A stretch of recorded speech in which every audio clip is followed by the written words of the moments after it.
Hey guys, welcome back to another video on Inside Spurs. Hope you're all well. Hope the week is going well. And yeah, we're midway through. We're nearly at the weekend, lads. So keep going. Keep doing your thing, all right?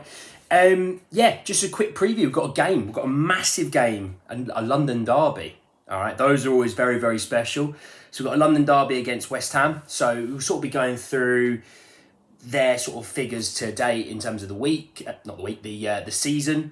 We'll also be talking a little bit about where we are, what you can expect from sort of the teams and things like that. And yeah, we'll pretty much jump straight in, lads. Okay, so if you aren't aware, we've got a game tonight. That's why I do these videos. We've got a game tonight. 7:45 kickoff at the London Stadium. We're away at West Ham. Yeah, it's going to be an interesting game.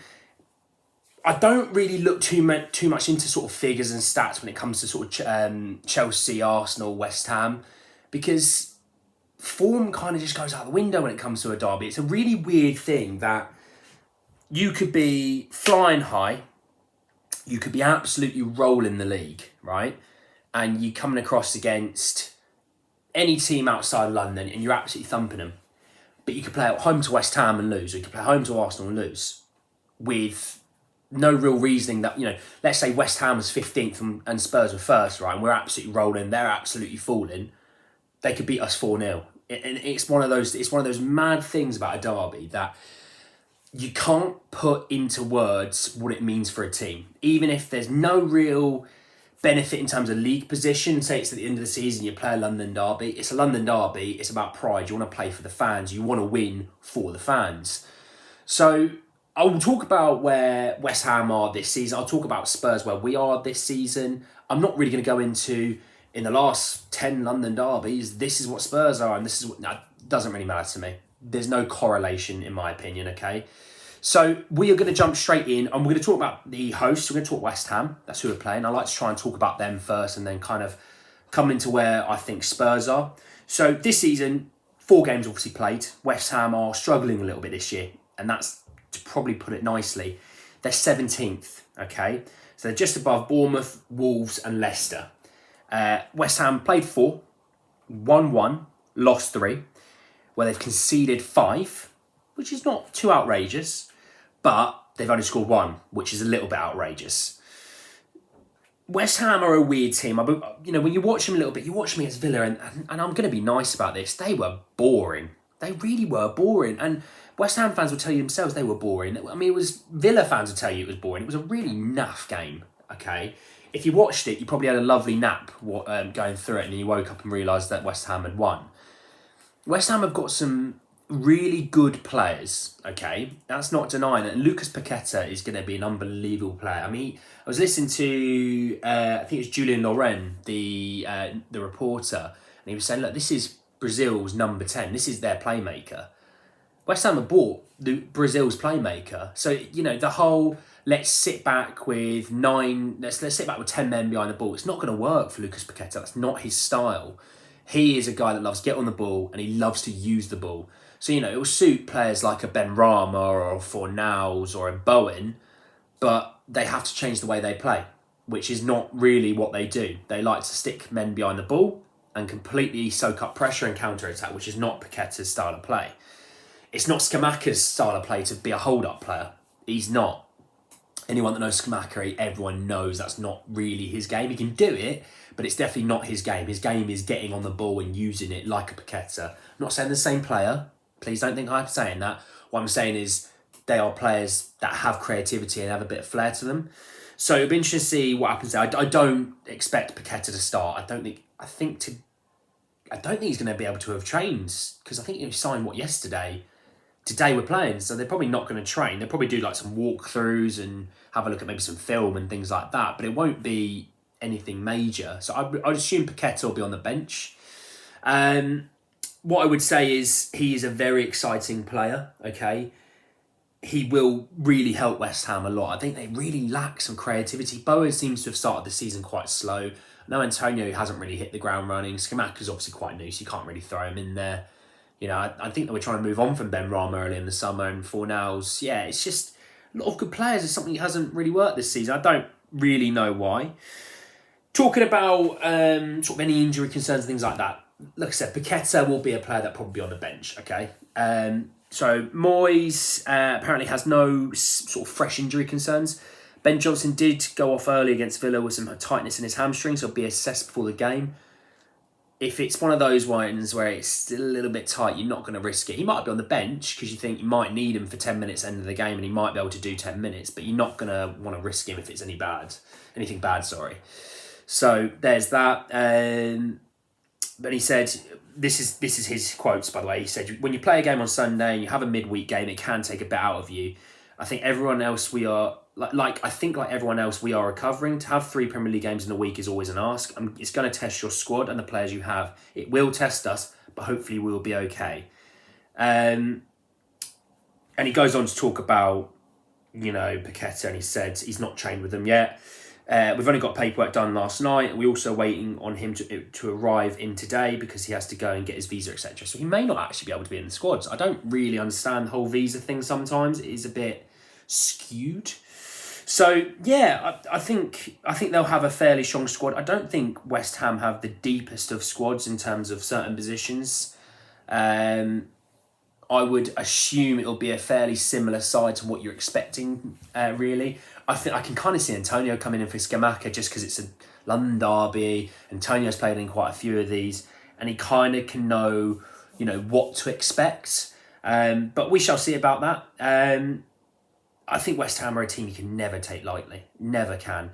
They'll always catch you out somewhere, right? They'll always catch you out and they'll always cause you a few issues. They're defensively, they can be very sound. They've got a big physical team. If you think of Souček and Rice in the midfield, you've got 2 centre-halves at play, be it Zuma, Dawson, whoever.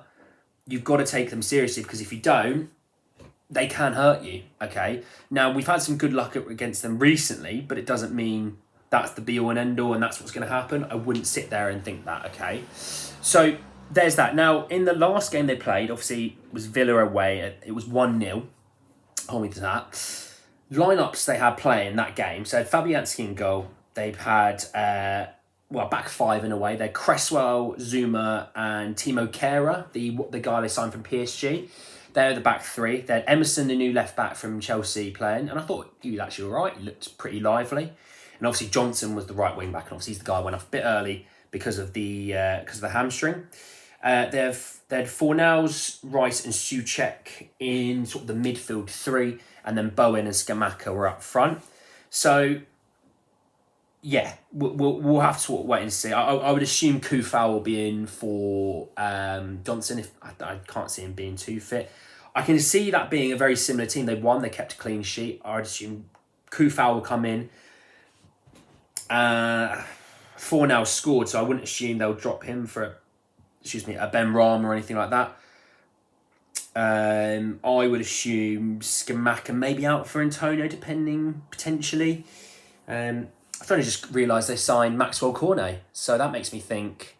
They spent, I think, about nearly up to 20 million on him, didn't they? I'm surprised he's not really got much game time so far. So that's that on that. So we're going to come to the away team. You might know them. Tottenham Hotspur, Spurs, whatever you want to call them. Something stronger, keep it to yourself. So Spurs, really this season, so we'll talk about where we go this season in terms of league placing and things like that, and then I'll dive a bit deeper. So this season, obviously 4 games played. We're sitting in 3rd. So other end of the table. So 3 wins and a draw. So that's 10 points from the available 12. We've scored 9 and conceded 3. So that's not too bad. I think we're the joint lowest in terms of goals conceded. We're not joint top on the goals scored, but, we're not too far off. I think Liverpool probably have something to say about that. That 9-0 might help them a little bit. And I know Man City, I think Arsenal both have a little bit more than us as well. So, yeah, 10 points from 12. I think that's our best start since the 09-10 season. So it's a really, really strong start. Yes, we may not have played that well, but you know what? Signs of a good team are that you can win a game without having to play well. So there's that. And then this was another little stat. And this is nothing to do with the game. I just wanted to share it with you guys because I love these sort of stats. I mean, Opta and people like that are just incredible for things like this. So Spurs have won 39 points since March, more than any other side in the top tier. That's winning of 12 games, drawing of 3, and losing 2. So that's quite exciting. So looks like we're doing all right under Conte. He seems to be an all right manager, to be fair. What I expect from this game, I know Bentancur obviously had a concussion, so I don't expect him to be in the squad full stop. So I'd assume Basuma will start. I do think Højbjerg will be starting alongside him, and then Pape Matar Sarr will be on the bench because he also said Skip still isn't fit, although he has come back into training, which is nice. It's a start. It's something. It'd be nice that if we had a midfield five that we could choose from, you know. So there's that. Romero's come back into training. He is in contention to play. Now, a few things with this. Now, I think a lot of people go, Sanchez is rubbish. Sanchez is rubbish. Actually, we've kept a lot of clean sheets for Sanchez at the back. Sometimes his no-nonsense approach is sometimes what we need. I know maybe it's not sexiest for football, but it's what we need. Chelsea probably could have done with that yesterday. But I assume if Romero can play and play 90, Romero starts. That's the way it'll work. So what you'd find is you probably have Lloris in goal, shock. Davies, Dyer, and Romero or Sanchez. You'd have right wing back. I mean, it could be Emerson and Perisic again, which means for Fulham they'd get rested. And I don't think it's a bad idea because obviously Sessegnon, being, you know, from the fact that we bought him from Fulham, I think that'd be nice for him to play that game. And then you'd probably find Doherty would play on that game as well. If not, those two would play tonight. And that's the way I'd look at it. The banks are two. Perisic and Emerson will start tonight. If not, it'll be Sessegnon and Doherty for the weekend. I would play Perisic tonight, and I would play Romero tonight if he's fit enough, personally. Midfield two, Basuma, Højbjerg. I think anyone could kind of predict that with Bentancur's concussion. This front three, now this is where it's a fun one, because I think a lot of Spurs fans going, Richie in, get Richie in. Now, I did a post-match review of the Forest game, and I said, don't mind it as much, but I'm not sure Conte would like it. I've sort of come around. Conte doesn't seem to have hated it, if I'm honest. Conte's probably said to him privately, look, try not to do that because you're gonna get lumps kicked out of you. I've come around to it because I didn't realise how poorly it would go down with the rest of the football world. People just crying about it. It's a few kick-ups, lads. Crying about it. If you don't want him to do it, win the game. Be ahead. He won't do it then. But Luis Diaz did it in the Community Shield, and everyone keeps raving about Luis Diaz. So it's more about Richarlison. That's the issue. It's Spurs. Liverpool seems to be loved, and oh my God, look what they can do. They're amazing. They can do no wrong. Richarlison and Spurs, it's like, you're all doing it wrong. That's unacceptable. That's wrong. It's this, it's that, the other, right? I love it because Richarlison's been brilliant on social media. If you haven't seen it, Dietmar Hamann, the centre mid that played for Liverpool and I think it was Man City as well, he was obviously like, it should be a free kick, it should be a booking, it should be Forrester's ball, X, Y, and Z. And in 2 words and no more, Richarlison just ended him by just saying, cry more. That was enough for me. That was, sign me up. I'm Richarlison. I'm gonna drive the train. All right, lads, get on. Let's get on. This is the Richarlison train. I absolutely love him. Absolutely love him. And the amount of Everton fans who have come out and said, you're going to love him so much because of these things. We still love him for these things. It made me realise Richarlison, when he plays for you, he is so well loved.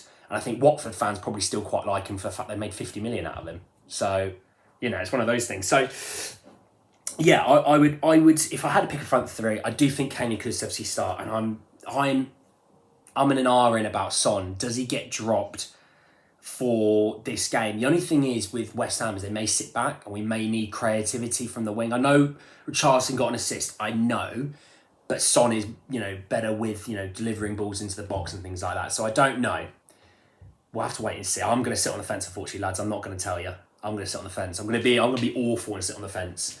But it is interesting to sort of see what happens there. I have no issues whoever plays either of them. I don't have any issues. And Richarlison has a different dynamic of, you know, the fact that he is an out-and-out striker. And sometimes that can be completely detrimental for the opposition if maybe Kulusevski comes in a bit more centrally. I don't know. But there we go. I would also say, you guys, for the weekend, if you think about it, I would assume you might see players like Longley come in. You'll see the fullbacks rotate. I'd assume if Richarlison plays today and plays well, I'd see Richarlison maybe coming in for the weekend. I don't know. But definitely I'd assume some changes are coming tonight. we're enforced one with Basuma, but maybe one or two others, and then for the weekend I think there'll be one or two more. So there you are, guys. That is my prediction. That is my sort of chatting about West Ham and Spurs. My prediction for the game, I think we're going to win 2-1. I do think they score. I think with North London derbies or West Ham derbies or Battle of the Bridges and things like that, you can never say a team won't score. I think we win 2-1. I think if I had to go goal scorers, I can see for them, so I start with them, I see for them, I think Souček maybe from a corner. I think we can maybe sometimes be got at a corner. And for us, I wouldn't look any further past Harry Kane getting on the score sheet with 1. And the second one, I'm going to be a bit reckless. I'm going to be a bit crazy. I think Højbjerg gets 1. Don't know why. I'm loving Pierre at the moment. I'm absolutely loving him. Absolute Viking. What a warrior. So there you are, guys. 2-1's my prediction. Look, lads, let me know in the comments what you think about the game tonight, what you're expecting, who should be playing, who shouldn't be playing. Let me know your reasons why. But also, guys, 4 pillars. Like, comment, subscribe, bell notifications. Anyway, guys, that is enough from me. And I will see you all very, very soon. Take care, lads.